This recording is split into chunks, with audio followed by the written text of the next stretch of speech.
This is Helen, 14 years old. His dark circles feel as if he has never slept enough. He doesn't care about his messy black hair, since he doesn't like to put too much effort on tidying himself up. It's unnecessary.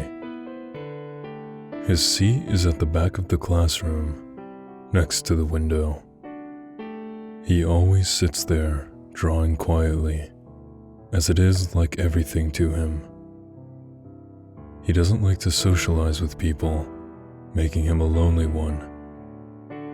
There was a person being pushed to the floor after school. That's Tom, who was always the victim of bullying.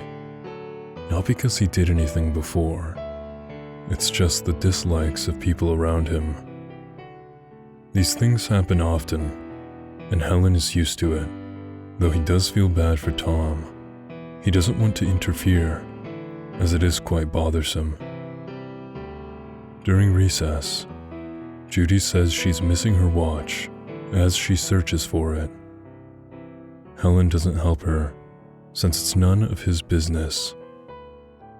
Suddenly, someone sees something flashing in Helen's bag. "What's this?" Ben says, as he puts his hand into the bag and takes out a watch that is trimmed with fake diamonds.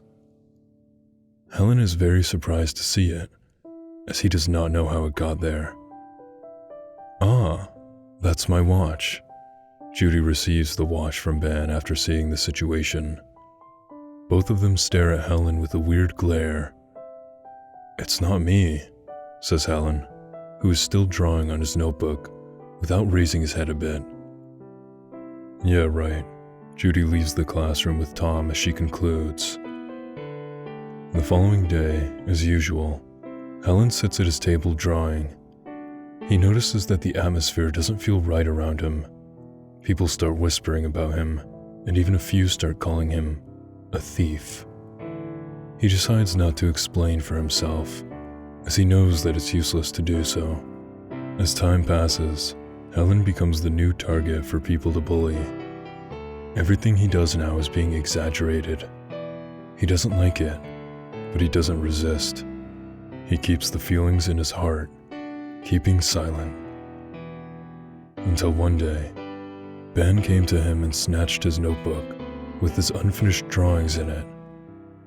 "Always doing these meaningless things," said Ben as he teared down a few pages of drawings, tearing them into pieces, wanting to see Helen's reaction. At this rate, the feelings that he had been holding burst out. He punches Ben in the face and starts the fight.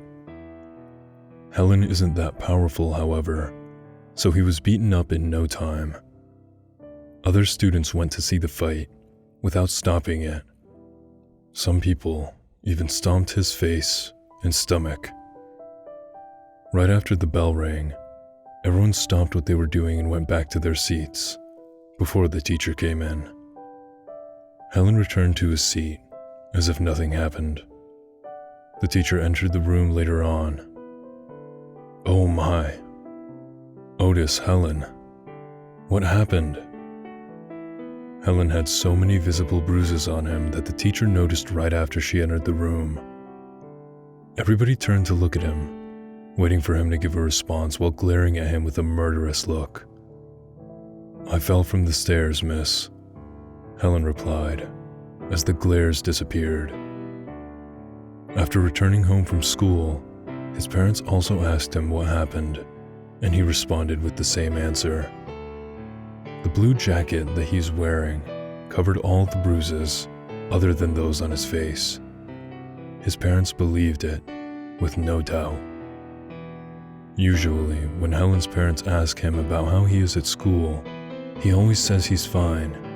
He even lied about making a lot of friends, living happily every day. Helen refused to tell his parents the truth, since he didn't want his parents to worry about him. A few months later, he had gotten used to the negative comments about him, and getting hit or humiliated had become a normal event. He was completely immune to these things now. Who framed him in the first place? Why did the culprit do this? It didn't matter anymore. Nothing mattered anymore. Hi, you there? Helen received a message from an unknown user on Facebook. Who are you? He replied. I'm Tom, your classmate.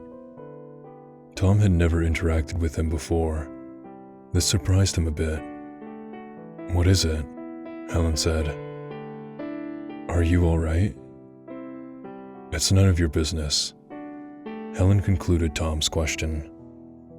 Tom typed for a while before coming up with, Listen, I know how you feel right now.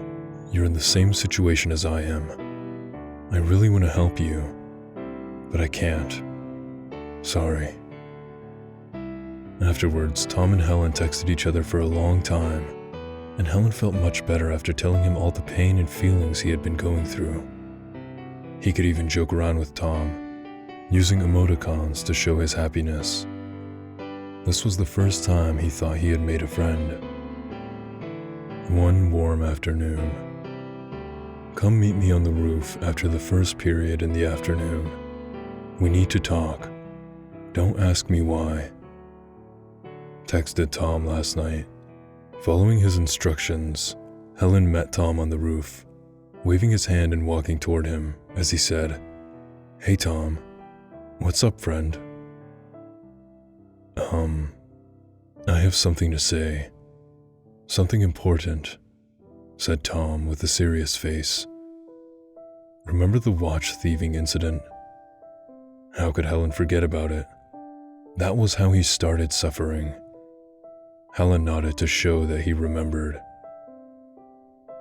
I was the culprit. Tom looked down, scared to look into his eyes. What? Helen was shocked. I stole Judy's watch and framed you as the culprit. Why did you do this? With you as the new victim, my life is much better. Tom smirked.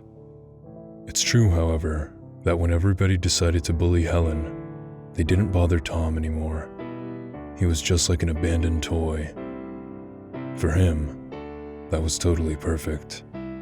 As long as he kept silent, he would be able to live his school life, safe and sound. He succeeded. The plan was outstandingly perfect. Helen grabbed the collar of his shirt, and, after pushing around a bit, they ended up near the edge of the roof. Tom slipped and fell from the roof. Helen instantly grabbed his hand and tried to pull him back up, but Helen did not have enough strength to do so. I'm so sorry, Helen, Tom said, right before he fell. Helen closed his eyes, scared to look at what was going to happen. He couldn't imagine what would happen to one after falling from a 6-story tall building. After the police arrived, they had an interview with Helen. He was too horrified by the accident, however, to say even a word. Once again, Helen became the topic of discussion between students. Some people thought that Helen pushed Tom from the roof, but most of the others thought that Tom committed suicide and Helen failed saving him because they saw him grabbing Tom's hand right before he fell. That night, Helen was in his room crying, shivering. He couldn't stop the guilt from growing inside of him. He needed to calm down. And suddenly, a thought flashed in his mind. It's not my fault that Tom died. He deserved to die. This made him feel much better, and his guilt faded away. Helen creepily smiled. Tom has had his punishment. I suppose it's time for the others to have theirs, isn't it? His cries turned into laughter in the dark. Helen's classmates decided to have a party on the day of Halloween, but not just to celebrate Halloween. It was to have their friends come together to party. Of course, Helen was not invited to the party. The night before the day of Halloween, Judy and Maggie were texting each other on Facebook. Both of them live in the school dorm, and Judy's room is next to Maggie's. 9:03. Judy, who's going to come to tomorrow's party? I'm so excited. Maggie, most of our class will be there, but I texted Ben so many times, and even though all the messages I sent are read, he just never replies to me. What the hell's wrong with him? Judy, he's probably working, I guess. Maggie, something weird is happening. I've been hearing footsteps coming from my door for a long time. I think someone's walking around the dorm. Wait, I'll go check. Oh my God, there's a guy outside who's wearing a mask and a blue jacket, and he's holding a knife, and he's all bloody. He's knocking on my door now. Oh God, oh God, oh God. Judy, just calm down and find a weapon or something. Protect yourself. Maggie, he's turning the doorknob. Good thing I locked it. I'm scared. What should I do? Judy. Maggie, listen. Maggie, save me. Judy. Maggie, calm down. Maggie. Maggie? You there? The message was shown to be read, but Judy didn't see Maggie's response. Suddenly, Judy hears the sound of her room door opening. The instant she turned around, she felt a terrible pain in her stomach. A bloody person who was wearing a mask and a blue jacket burst into the room and stabbed her. That night, all of the students who were in the dorm were murdered. No one knew how the killer did it. The murderer used the victim's blood to paint on the walls of the dorm, with most of the paintings being a smile emoticon. Many of the corpses were being chopped and mashed, possibly to get more pigments. Helen Otis, the culprit, is still currently missing. However, in the chat room where Judy and Maggie texted each other, a message was written that responded to Judy's first message at 9:03. Judy, don't be excited about tomorrow. Smiley face. Because there will be no tomorrow.